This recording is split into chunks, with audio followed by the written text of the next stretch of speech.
யோஜிரோ, அம்மா சொல்லுங்க. நீ ஏன் அதிக பலசாலியா பிறந்தன்னு உனக்கு தெரியுமா?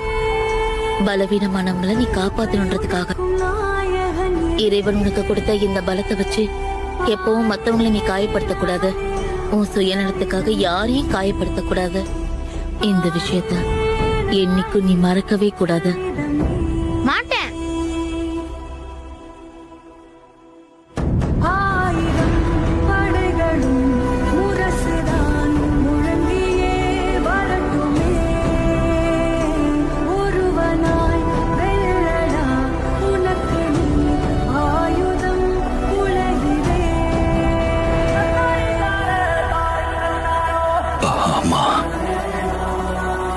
நான் செஞ்சது சரி நீங்க நினைக்கிறீங்களா? நீ என்ன பெருமைப்படுத்திட்ட கண்ணா.